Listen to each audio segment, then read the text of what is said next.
নগাঁও জিলাৰ ঢিঙত এগৰাকী দশম শ্ৰেণীৰ ছাত্ৰীক কেইগৰাকীমান পাখণ্ডই লম্পতে ধৰ্ষণ কৰি মুমূৰ্ষ অৱস্থাত পেলাই থৈ যোৱা ঘটনাই শিৱসাগৰতো জোকাৰণি সৃষ্টি কৰিছে। শিৱসাগৰতো তীব্ৰ প্ৰতিক্ৰিয়া প্ৰকাশ কৰিছে বিভিন্ন দল সংগঠনে।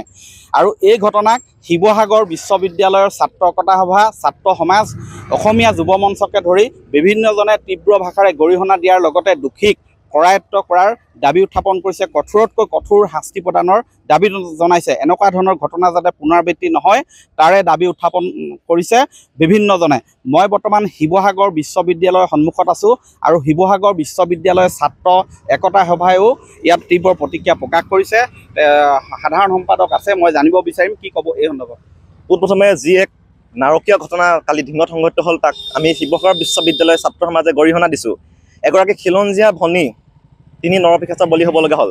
আচলতে যদিহে আমাৰ বাই ভনীসকল যদি নিজ ঘৰতে নিজ অঞ্চলতে যদি সুৰক্ষিত নহয়, বাহিৰত কি সুৰক্ষিত হ'ব? সমগ্ৰ দেশ জোকাৰি যোৱা ডক্টৰ মৌমিতা দেৱনাথৰ ন্যায়ৰ প্ৰতিবাদ অন্ত নপৰোঁতে যি এক নাৰকীয় ঘটনা সংঘটিত হ'ল তাক আমি ধিক্কাৰ দিছোঁ, তাক আমি গৰিহণা দিছোঁ। আমি চৰকাৰক সকীয়াই দিব বিচাৰিছোঁ যে যদিহে ইয়াৰ ঘটনাৰ ওপৰত কঠোৰতকৈ কঠোৰ আইনক কঠোৰতকৈ কঠোৰ শাস্তি প্ৰদান কৰক দোষীয়ে।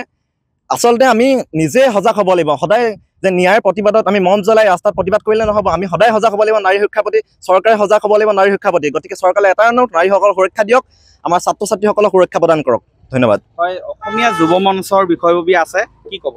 চাওক, নিশ্চিতভাৱে কলিকতাৰ সেই ছোৱালীগৰাকী আচলতে ন্যায় নোপোৱাৰ সময়তে আচলতে সমগ্ৰ অসম যি সময়ত আচলতে জ্বলি আছে, যি সময়ত আচলতে অসমীয়া জীয়ৰী বোৱাৰী ৰাজপথত সুৰক্ষিত নহয়, তেনে সময়তে যোৱাকালি যি ধৰণৰ 14 বছৰীয়া এগৰাকী নাবালিকাৰ লগত যি ধৰণৰ ঘটনা ঘটিলে তাক আচলতে সঁচাকৈ দুৰ্ভাগ্যজনক।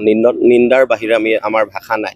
আচলতে স্বাধীনতাৰ 78 বছৰ অতিক্ৰম কৰি যোৱাৰ পাছতো আজি আমাৰ ঘৰৰ সন্মুখতেই নিজৰ ছোৱালী, নিজৰ বোৱাৰী, নিজৰ আই মাতৃসকল আচলতে আজি সুৰক্ষিত নহয়। এই ক্ষেত্ৰত আচলতে সম্পূৰ্ণৰূপে গৃহ বিভাগ ব্যৰ্থ হৈছে। সিদিনা ৰাজ্যৰ গৃহ বিভাগৰ দায়িত্ব থকা মুখ্যমন্ত্ৰীজনে নিজেই স্বীকাৰ কৰিছে যে যোৱা 2টা মাহত প্ৰায় 22-25 গৰাকী যুৱতী ধৰ্ষিতা হৈছে, নিৰ্যাতিতা হৈছে। গতিকে এই ক্ষেত্ৰত আচলতে গৃহ বিভাগক আমি কৈছোঁ যে যদিহে গৃহ বিভাগে এইসমূহ নিৰ্মূল কৰাৰ ক্ষেত্ৰত ব্যৰ্থ হয়, তেওঁলোকে ৰাইজলৈ এৰি দিয়ক, ৰাইজে ইয়াৰ ব্যৱস্থা গ্ৰহণ কৰিব।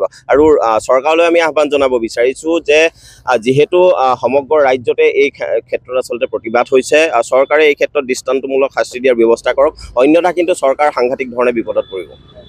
হয়, শিৱসাগৰৰ ৰাজপথতো সিদিনা বহিৰাগতৰ একাংশ কেইগৰাকীমান ব্যক্তিৰ হাতত প্ৰহিত হৈছিলে এগৰাকী নাবালিকা, তেওঁকো নিৰ্যাতন চলোৱা হৈছিলে। আৰু তাৰপিছত পুনৰ এনেধৰণৰ ঘটনা কেতিয়া পৰিব এইবিলাক ঘটনা, ইয়াকে লৈ প্ৰতিক্ৰিয়া অব্যাহত আছে।